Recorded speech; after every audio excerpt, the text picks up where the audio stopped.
Good afternoon, everyone. I'm Brent Hoskins. I serve as Executive Director of the Business Technology Association, and I'd like to welcome you today to this BTA Diversifying My Business webinar. Today's webinar is the secret to achieving 20% plus EBITDA in your managed IT services business. It will be moderated by Tim Schatz, who's Executive Vice President and Partner at Technology Assurance Group, or TAG. Tim will be introducing his dealer panelists in a moment, but first, if you have questions during the webinar, then type them into your Q&A there on the screen, the Zoom Q&A, or use your chat, and we will address those questions at the end of the presentation. So with that, I'll turn it over to Tim. Tim? Thank you, Brent. It's great to be here. We appreciate the opportunity.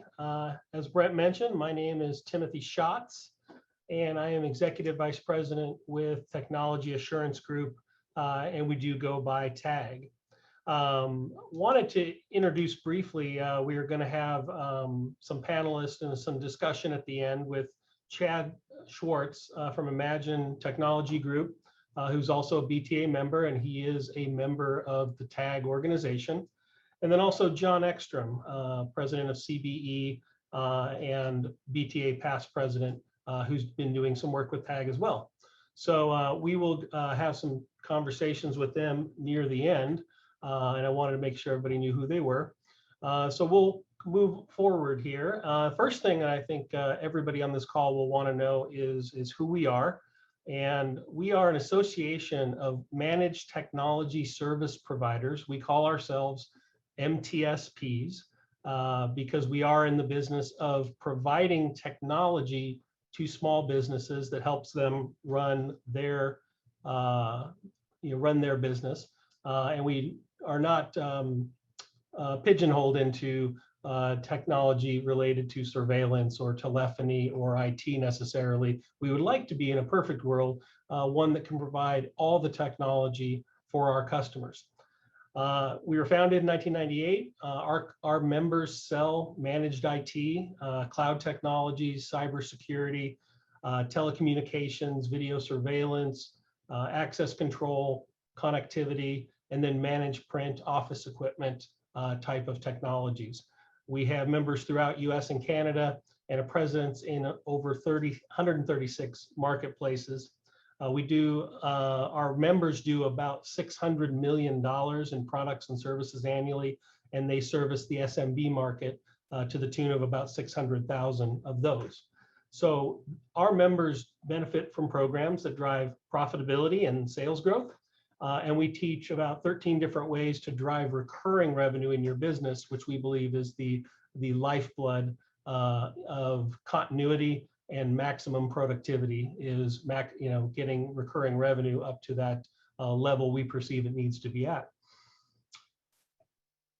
Some of the services we offer are sales and management training, financial analysis and industry benchmarking. That's my primary activity with our membership. We do budgeting. We work with you on operations management, marketing, and lead gen. We have a whole program on interviewing prospective employees for your business, whether that's technical employees, accounting employees, salespeople, and even to the point where we'll actually do an interview with them to help make sure that you find the right person for your team. We do consulting on M&A. We do have quite a few of our members are looking to potentially purchase one of the competitors in their marketplace, perhaps, and we can help at least initially guide them through that process. We do professionally led peer groups, public relations, strategic planning. We work with you on customer experience and management, mentoring and coaching your employees. We work with ownership on exit strategies in the case of where ownership is looking to transition their business to, let's say, a family member, a son or daughter, or perhaps a trusted management team. And how does that all work as some of the ownership is getting closer to retirement? And lastly, we're also cooperative purchasing. We're a buying group whereby we use the channel of TAG and negotiate a little bit better pricing in the form of discounts or rebates that we pass along to our membership. TAG also actually is in the business itself. We own a leading MSP, an award-winning MTSP in Southern California that sells all the products that we just mentioned, except for office equipment, pretty much. So we actually have a business that is in the marketplace that you're in, and is selling the products that you all sell for the most part. And they are in the Southern California marketplace, and we actually use them for quite a bit of a test kitchen, you might say. So we can actually say we're in the business as well. We don't just talk the talk of this type of business, but we also are in the business ourselves. So we actually walk that walk. So the agenda today, we're going to go through a few topics, and I will tell you that I'm going to have to go through these fairly quickly. It's a big topic that we want to get into, and to get through it this quickly, going to keep it somewhat high level. But we're going to go through these 3 or 4 agenda items. We're going to talk about the true benefits of recurring revenue, pricing, and how we price in a manner that will allow us to achieve 20% plus EBITDA on our IT business, the productivity of technical staff, and then I'm going to follow it up with a quick pricing example. So we're going to talk a lot about the philosophy and the concepts of what we're trying to get across, especially in the terms of pricing. And then I'll actually show you a quick example of how that actually translates in our world to a quote to the customer. So recurring revenue, okay, why is this so beneficial? It may seem simple, but for those of us that sell recurring revenue already, which everyone on this call certainly does with the BTA, you guys certainly know it as well as anybody, is that it creates a base of stable, dependable revenues that you can count on month in, month out. So it certainly does that, and it allows us to not have to reinvent our business every month. For project-based businesses, they may have a great quarter because they have a large win that they have to, they'll go and put a big project out there, and then every quarter after that they might need to do it all over again. So the dependency on selling month in, month out, and quarter in, quarter out certainly goes down when we have that stable source of revenues. However, it does give us something even more that we've found out, and that is it allows us to achieve a breakthrough in profitability. And we kind of, I wouldn't say jokingly, but somewhat tongue-in-cheek called this nirvana. And why would we do that? We found that it enables us to really push through and create the profitability that is among the best in the industry when we reach a certain level. So nirvana, as we call it, occurs when we get the recurring revenue to exceed all costs in the business, but for product purchases. So that means it includes everything that we pay for, all the salaries, the operations department, all the overhead, the sales expenses, down to advertising, marketing, everything we pay for in the business is covered on day one from our recurring revenue streams when they arrive. So the reason this is so important is we found that it really pushes profitability when we reach a point where our recurring revenue exceeds all costs to run the business. And that includes, when we say EBITDA, we also include owner salary in that. So it does have that component in it. And we said this: if we are at nirvana, if all of our costs are covered by recurring revenue, what if we went out and billed just 1 hour of additional time? How much of that additional billing would drop to the bottom line? And really, it's everything, right? Because we've already paid for all of our technical staff salaries out of the recurring revenue. So what happens is, when we hit that stage where we're covering all those costs with the recurring revenue, everything we sell above that becomes much more profitable. It essentially becomes pure profit because you're bringing in additional revenue without having any additional cost. And you think of this from an MSP contract standpoint, how much would drop to the bottom line if we were to bring in a new MSP contract, and it would really be everything but for the outsource costs that we provide, and perhaps maybe a sales commission if we pay that. So what happens, the reason we bring this up is that we noticed that all of our membership when we analyze and benchmark their performance, that this was really what separated the most profitable companies from all the rest, is that they had built a base of recurring revenues that covered all their costs on day one. You've all probably heard of the 80-20 rule. You know, we know how that works. You know, typically 80% of your revenues are going to come from 20% of your customers. Or if you have a larger sales team, you're typically going to have the guys who bring in most of your revenues. 20% of the salespeople are actually the real drivers, and they bring in 80% of your revenue. The same thing is true for tag membership. The top 20% of tag members put up roughly 25 points or better of EBITDA. And I will caveat that that also does include a reasonable owner salary in that number. The top record we have among our membership is almost 40 points of EBITDA. And we notice this, that every single tag member that is above 25% has achieved this nirvana stage where they've pushed their revenues, recurring revenues, to eclipse what it takes to run the business. And what we see in there is that is what creates the hockey stick effect on the profit curve. What happens is they go from being a little more profitable each year to putting up an additional 4 or 5 points year in, year out, and jump from potentially single digits to over 20 in just the course of a couple of years. And that was the truth looking backwards at all the ones that had been at the highest levels of profitability had this inflection point. The inflection point happened when they reached this stage where all their costs were covered by recurring revenue. So we've done a lot for this industry. Our membership is among the most profitable in just about every technology that they sell. And within IT, the industry average is in the single digits. So we say this, we say recurring revenue as a function of total costs in the business should be regularly tracked. And if we are not bringing in recurring revenue to the extent where it's close to covering all of the costs to run the business, that's a goal we should set.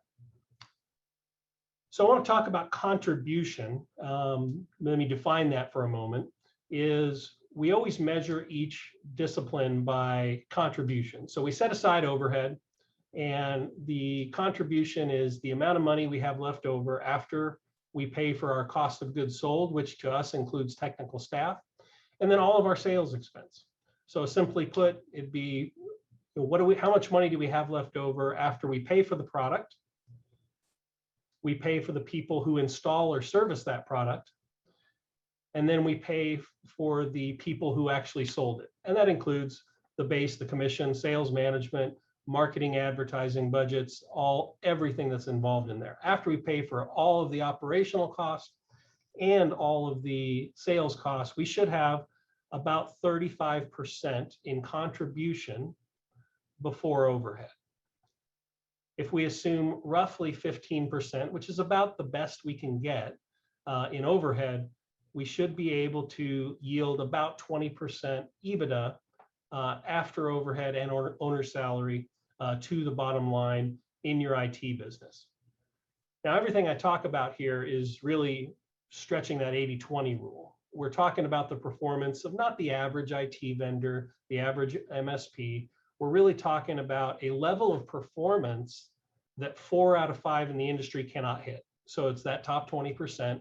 And so we believe that if 1 out of 5 can achieve a certain performance with some regularity, that should be attainable for most of the rest of us. And so that's kind of how we teach our bottom-up methodologies. We see what's possible and then try to translate those best practices to the folks who are not able at this point in time to put up those kinds of performance numbers. So high level, primary metrics for the managed IT sector really boils down to 3 things. It's pricing our managed IT bundled service, proper staffing levels, obviously very, very important, and the productivity of that technical staff. So we have the right level of people putting out the right amount of volume in terms of productivity, and then building recurring revenue in excess of all costs to run the business, but for product purchases. And that's what we call nirvana that I just talked about. So first thing I want to talk about is pricing. Now, what we've gone through many technology vendors, we've helped bring over many folks in the, let's say, telephony business and the office equipment business into selling managed services.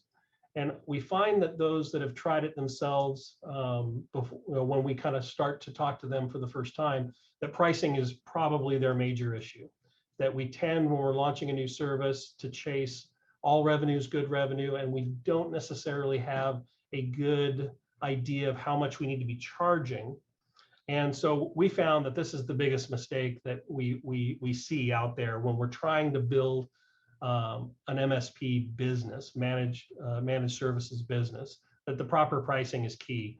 It's very difficult, I would say, if not impossible, if you are not pricing the offering properly, you're really not going to be able to cost cut your way out of it.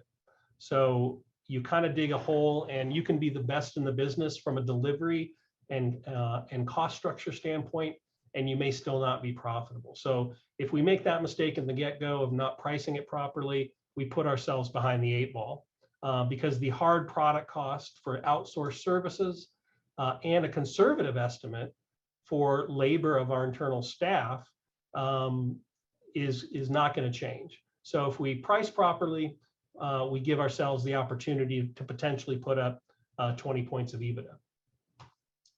And estimating labor cost, that is the key, isn't it? That's where the rub comes in. How many hours are we going to spend? And this is the problem, is when we sell time by the hour, we know how many hours we sold because we bill for each hour individually, right? When we are producing a managed services offering, we are billing our time on average, hopefully, to be the right number of hours, but we're really selling an unknown or indeterminate number of hours month in, month out. We really don't know exactly how much the labor is going to take. So obviously we have to make sure we price it properly to estimate the number of hours we're going to spend on average to make sure that over time we make money. Now there's some months, maybe a few things blow up and you might spend 20 hours, and next month you might spend 2, or for any one customer, right? But on average, the metrics we're going to talk about will be pretty close to giving you what the estimated time input is going to be over time. So you average out the busy months and maybe the slow months where you don't have a lot of issues come up to make a fair, decent profit over time, right? So we're selling that unknown number of hours for a fixed price, and we're going to talk about how to do that. So MSP with outsourced services, my example today is going to be assuming that we use an outsourced help desk and an outsourced NOC for our server support. There's certainly other models that we would not have time to get into, where what if we do those services in-house? Or what about when we have, let's say, a cloud-based offering through Azure, Windows Virtual Desktop, servers in the cloud? Those are different scenarios, and we have models for those as well. So for these, I'm talking about a standard MSP model, but we're going to be utilizing an outsource to help us with the help desk processing and the monitoring and management and remediation of the servers that we have under contract. So with this, how do we get our anticipated 35 points of contribution? Well, first, we have to determine which functions we typically will outsource. And as mentioned, it'll be usually both the server management and the help desk. But it's also going to include anything else that we buy and resell that's really nothing that we produce for our customers. And that list is getting longer by the day in terms of products and services that we outsource in an IT environment. But basically anything that we buy and resell from another company to our customers is typically going to be things like Office 365, anti-spam, anti-malware, the BCDR solutions. This is backup continuity and disaster recovery. Those solutions, typically that's not something we do in-house, so we buy those services and we sell them to our customers. So those are all of the types of things we might see in an outsourced scenario. So what it all comes down to is we really need to aim for getting 50% gross margins, not just on the outsourced product, but also on the internal time. So the first thing we do is we need to make sure we're averaging a roughly 2.0 markup on anything that we outsource. Now, why did I say averaging? We know that we're not going to get a 100% markup on things like Office 365, right? So we're talking about over the width and breadth of what we outsource. We're talking about averaging around 50 points, give or take. And so then now we know we're going to attain that 50% gross margin, at least on what we're buying and reselling to our customers. So then we're going to need to predetermine how many hours is it going to take to service this customer, right? Because I am outsourcing, so I'm thinking they're going to answer the calls, right?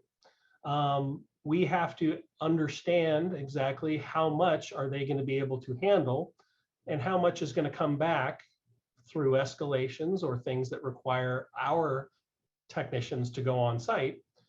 Even if we have an outsourced solution, we are still going to have those escalations or on-site requirements or things that, maybe that help desk just can't solve. So we have some labor burden that we have to make sure we understand how much that's going to be, right? So we have to figure out, okay, how many hours is it going to take typically on average to service a customer of a certain size? Then we have the additional issue, or not issue, but question of how much do we build in to charge for those services, right? So first questions first, if we're outsourcing, what our metrics are saying is that we should still estimate roughly 10 minutes per PC per month that we have under management. It's a little different if we were doing it all in-house and we didn't have an outsourced help desk. This number would be higher, but we're assuming that we're paying an outsourced help desk to take, roughly 2/3 at least of the calls that come in, at least the easy ones, password resets and the like. So we're going to estimate 10 minutes per PC under management per month. And then we're also going to estimate roughly a half an hour per server we have under management. Even if we have an outsourced NOC, we are still going to estimate this just for escalations or things that may pop up that we need to jump in and handle internally. Then on top of that, we're going to add 1 hour a month for a QBR. This is a quarterly business review. This is where we go and meet with the customer, discuss what their solutions are doing for them, give them some reporting, and potentially talk about long-term roadmaps and things like that. We do find that these QBR meetings typically result in additional business being had. But if we estimate an hour a month, that builds us 3 hours of time into their pricing for that QBR once a quarter, because we're going to charge 1 a month for 3 months. And so we have time to prepare the reports, gather everything up, and then go out and sit and meet with the customer. So that time's not free. We don't give that away. We are going to actually input that into our estimate. So if our budgeted hours are correct, we say that it must be included at a rate of $140 an hour to realize a gross margin of 50%. This assumes a technician rate of $30.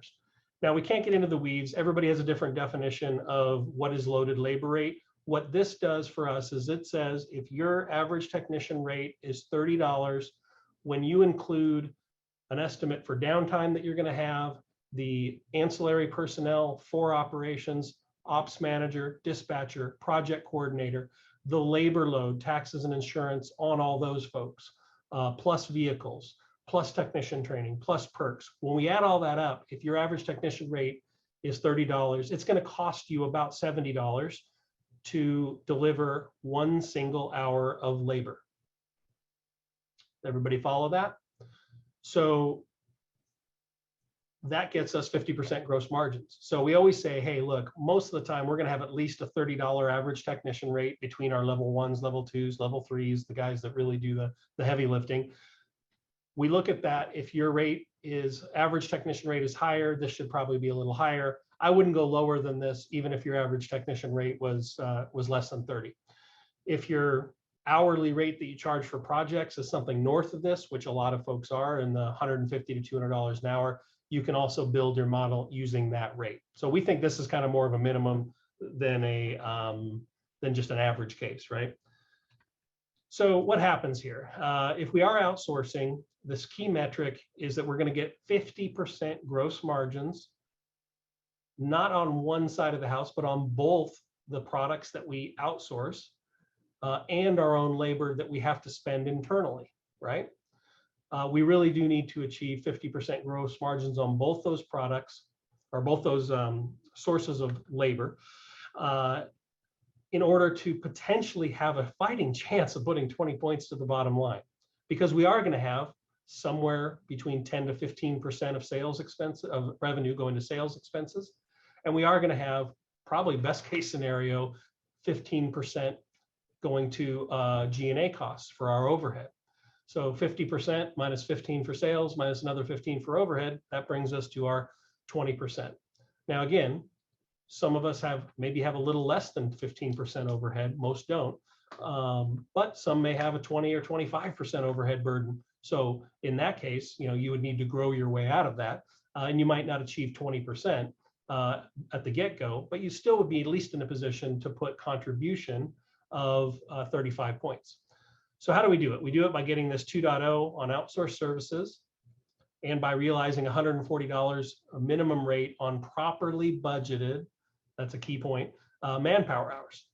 If we do that, then we achieve 35% contribution after we point those 15% roughly of sales cost, and then 20% EBITDA after an estimate for G&A of about 15, right?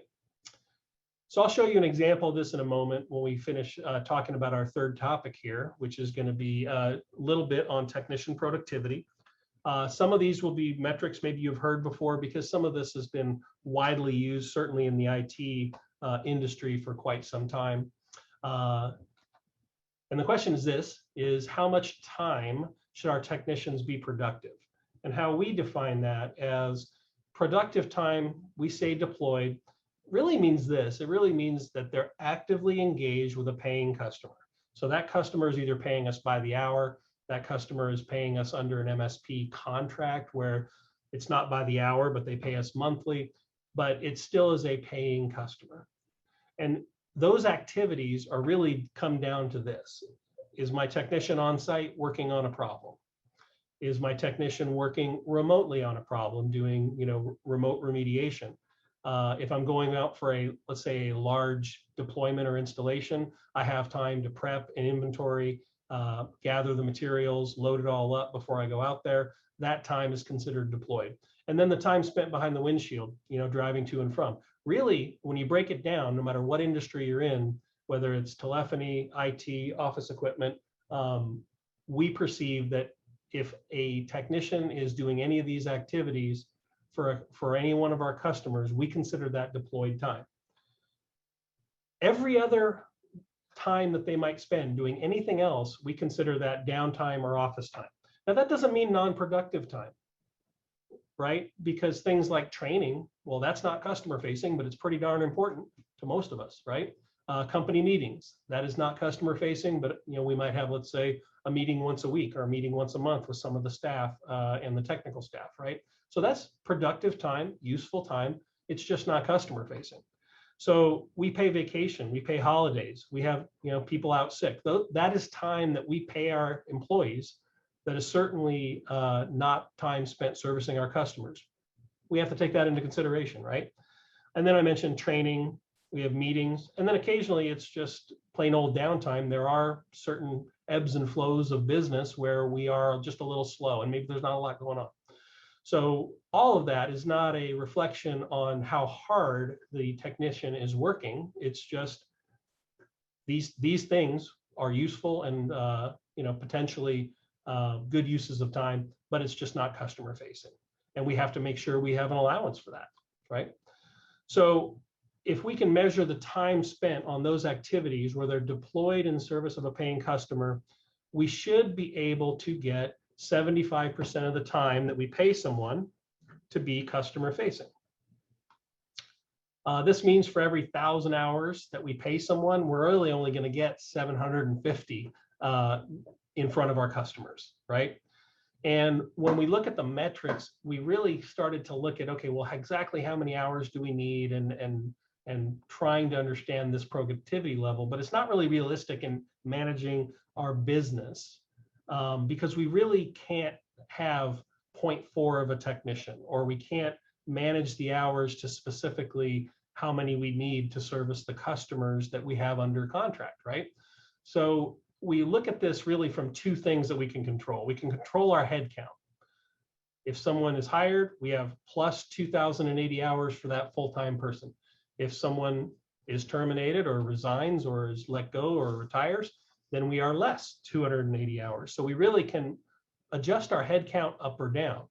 The other thing we can do is adjust sales volume, which is if we have a little bit more capacity than we really have customers to fill, we can certainly grow sales. I wish it was as easy as this. You just turn a knob on the wall and sales go up. But you guys get the point. Is if we have too many people and we have excess capacity, our choices really are coming to reducing that capacity through termination, layoff, or attrition, or it is I have to grow my business to fill the capacity structure that I've built within my technical team, right? So we can really only manage our headcount. We cannot manage individual hours. And if we're hiring people, we typically don't have much in the way of part-time technical help that is, properly qualified, with all the knowledge that they need. And the measuring the productivity really means measuring the potential productivity that I might have if I had the business to fill those plates. Essentially what that means is managing individual productivity means we're managing how much we potentially could bring to the technical team if we had the business. How much revenue can we bring and fill the plates fully of the technical team that we have? So the metric really is this: we want to make sure we measure deployed, defined as we defined it, deployed time versus non-deployed time, customer-facing time versus anything else. And if we have a ratio of 75% or better, then we're doing about as well as we can do that. If we're not at the place we need to be, we can manage it by increasing sales and keeping the staff we have, or obviously allowing headcount to decrease, potentially for any reason, and just not rehiring to replace that person. So you really have three legs to the stool. It's recurring revenue, building recurring revenue to cover that 100% of costs of the business, and less reliance on product sales. Ensuring that we absolutely positively price properly, and that we have just one metric out of many regarding productivity is an easy one, is the 75% deployed time in service of paying customers. So our pricing example, I'll go through this fairly quickly here, just to kind of give you a gist of the way we approach it. We have a pricing calculator that is very robust and very detailed, and this is a simplified explanation of that. But the calculator helps ensure that we get to the right price point when we're going to put a quote in front of a customer. So if we have a 20-employee company with 2 servers, and let's say full service MSP with a cybersecurity package on top of it, first we're going to look at this. We're going to estimate the number of hours of internal technician time that has to be included in our pricing. We have 20 PCs times 10 minutes. We get 3 1/3 hours. We have 2 servers with 30 minutes each. We're going to add another hour. And then remember, I mentioned our QBR. We're always going to include 1 extra hour a month for every customer to account for the time that we're going to spend quarterly to do that QBR.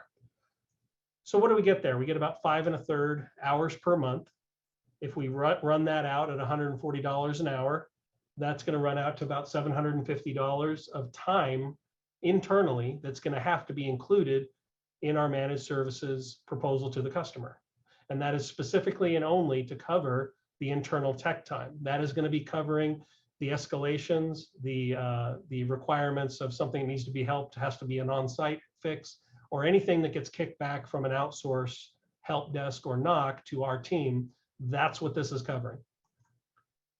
Then let's price up our outsourced services with 50% gross margins. And again, I'm not going to walk through all these, but let's assume that we're using all these different products. Again, won't go through all individually, but this is just kind of an example I priced up. What we end up with is about a little over $1,200 a cost, extended pricing running up about a little over $2,350 when we put help desk, server support, all the other items coming down with cybersecurity that we added, is going to be closing in on a roughly a 50% gross margin.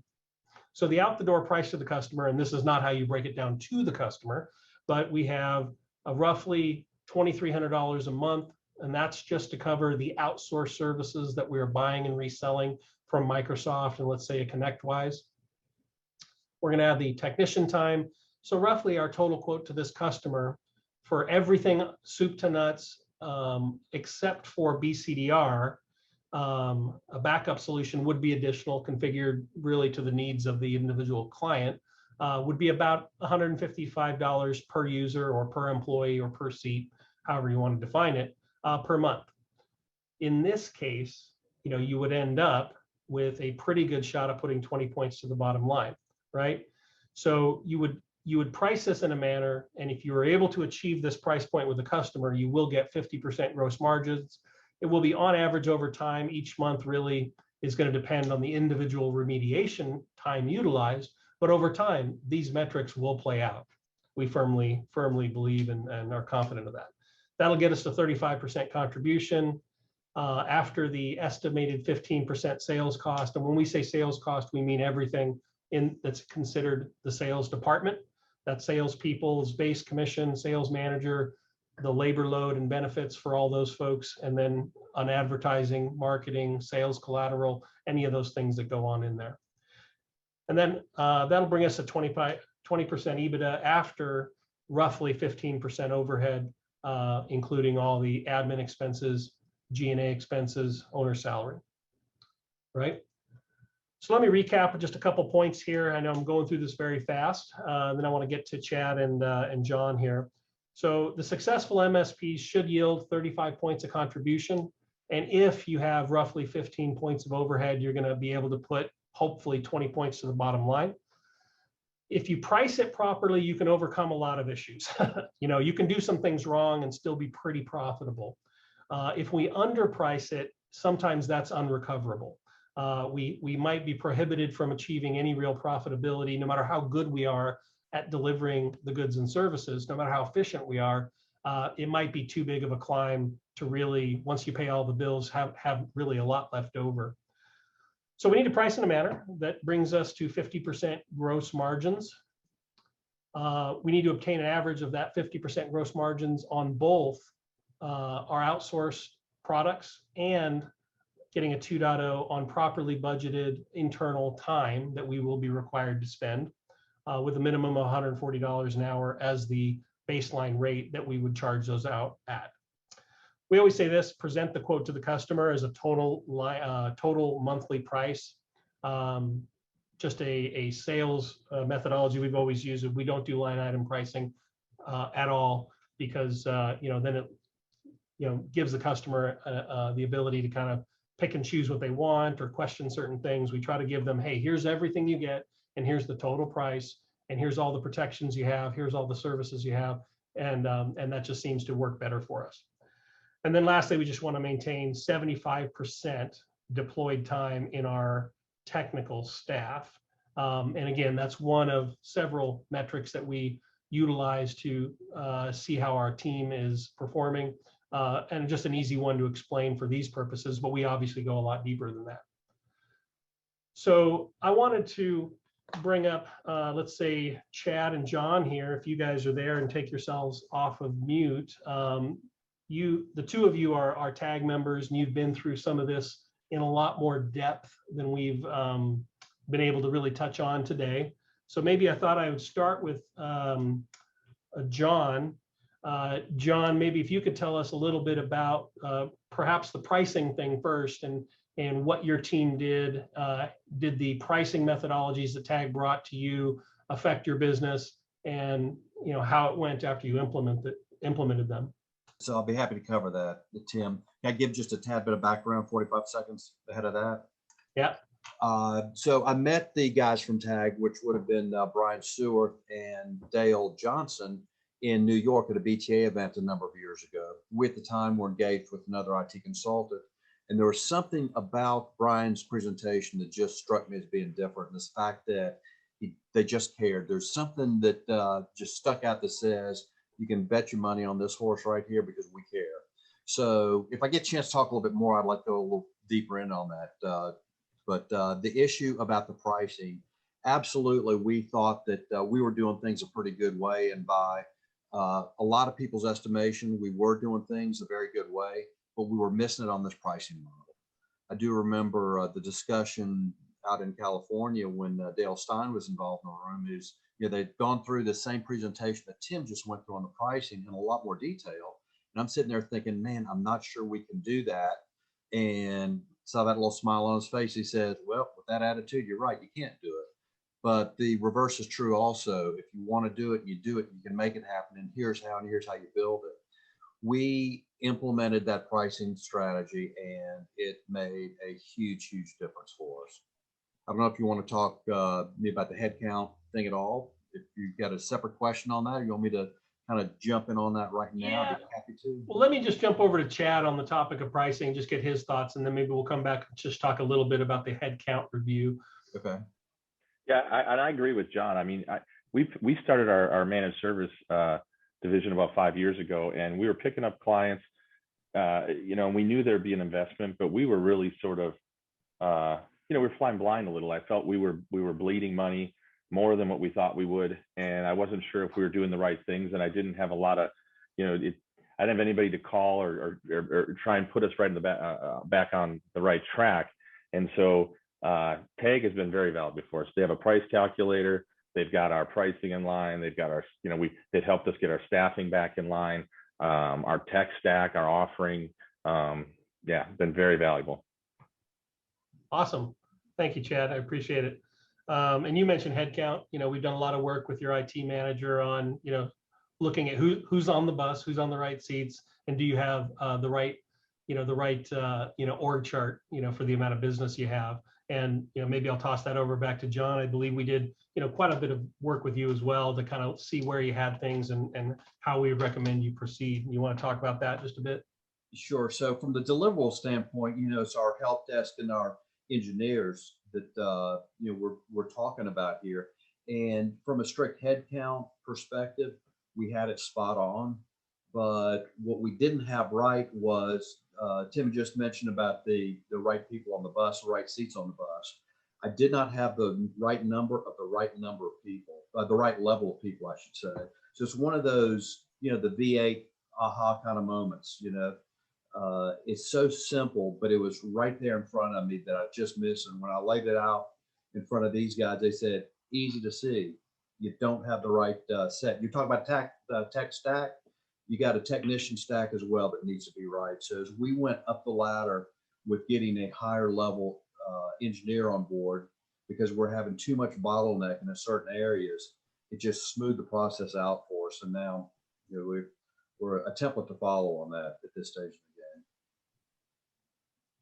Awesome. Thank you. Let me press back to Chad here. Chad, is there anything else you want to mention or add about your experience with TAG over the last couple of years? Yeah, one thing I would add, I mean, that's outside of maybe the presentation a little, but it's been really valuable to us. I mean, you've really helped us get in line. Your group has a ton of experience. The people that meet with us weekly and monthly all have either been part of large MSPs, run MSPs. So there's a ton of experience and knowledge that they can pass on to my group that runs it. But in addition to that, they helped us go through our website and get it all in line as far as from the managed services piece to get it there. Marketing, they help us with marketing pieces. They do case studies. They help interview employees that I want to hire on the tech side to make sure they line up with the tech stack we need. They do press releases for us. I mean, there's a whole lot, in addition to getting our core managed service business in line, there's additional services that are ancillary, but they're also very valuable. Right. Yeah, absolutely. I mean, and I think our philosophy, just to add to that, is, at least we know where the landmines are. And it's not necessarily always being told what's the best thing to do. Sometimes it's being told, hey, here are the mistakes that others have made. And if others have made them, can we benefit from our group, knowledge, so that we all don't have to make them, right? Let's see where the landmines are, and if one person steps on it, let's avoid it the next time, right? So that's one of the things that that TAG brings to bear, is not just our knowledge from gleaning the metrics and the history of our membership in doing specifically IT services, but what each experience the members themselves bring to bear, really helps each other. So, well, great. John, I'm going to move on to Q&A here, unless did you have any last minute comments? Are you all set? So yeah, I'd like to say this just to throw it out so time does not get away from us. For you guys that have been on this call for the last 45 minutes, a lot of what Tim has said, on one hand, may sound overly simplistic. On another hand, it may seem a bit mystic. I can tell you this, it just works. The neat thing about the whole group at TAG, and you get some flavor for it, as Tim was talking about the different things, Chad was talking about the different things that they do. They just care. And that's the kind of thing that you can't go by. It takes a group that owns that already for you to be able to take advantage of it.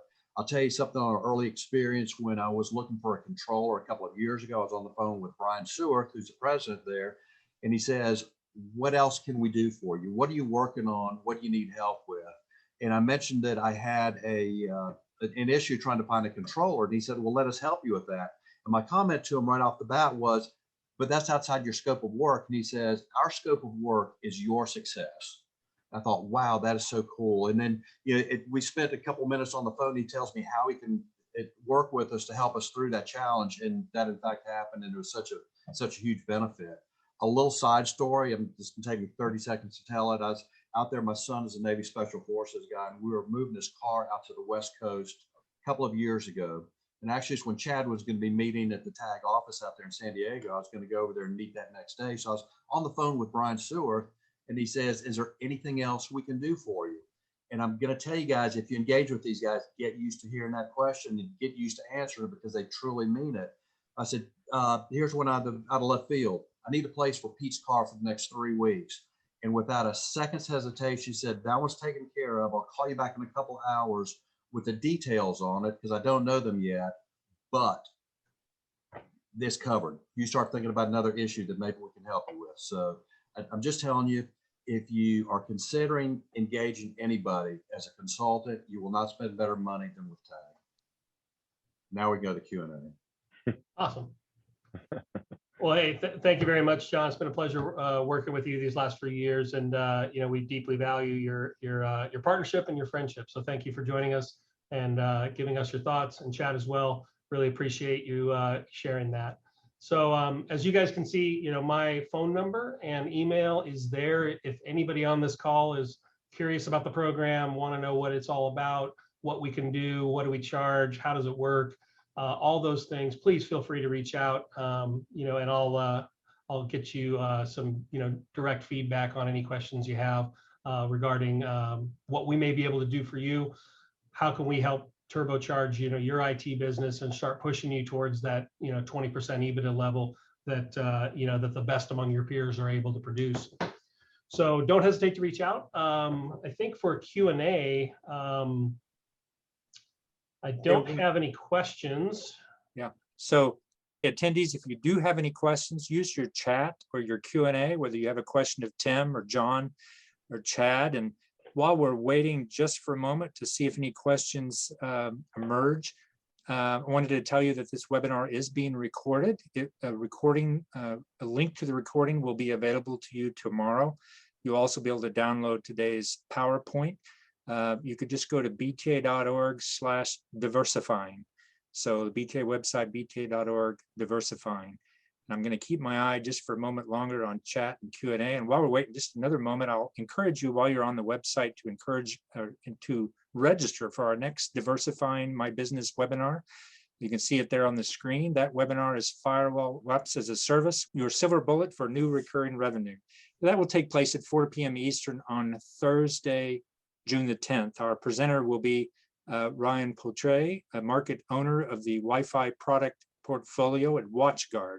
And Tim, actually our moderator today, our presenter today, will be a part of that webinar as well from TAG. And they will be joined by 2 other dealer panelists. So watch for that, 4 p.m. Eastern on Thursday, June the 10th. I do not see any questions. Tim, if you'd like, you could go back to your slide with your contact information if you can, and encourage our attendees, if you want to reach out to Tim or TAG, you can see his email address and phone number there. And of course, from that, you can get TAG's website. You might take a look there. So Tim and John and Chad, thank you very much for your willingness to share today and give back to the association. So Absolutely. And Brent, thank you Absolutely. very much for the opportunity. you're welcome. It seems like Thank you. everywhere I go, I'm hearing TAG these days. And I know we Good news. mentioned that John is a past president, the current president of BTA, Tim Reniger, and the immediate past president, Bob Evans, 2 other dealers also are TAG members as well and utilizing their services. So a lot of enthusiasm for TAG and working with the company. So again, thank you all very much. We appreciate your time. Again, we'll look forward to your participation on June 10th in our next webinar. And with that, we'll say goodbye for now. Thank you. You do. Bye now.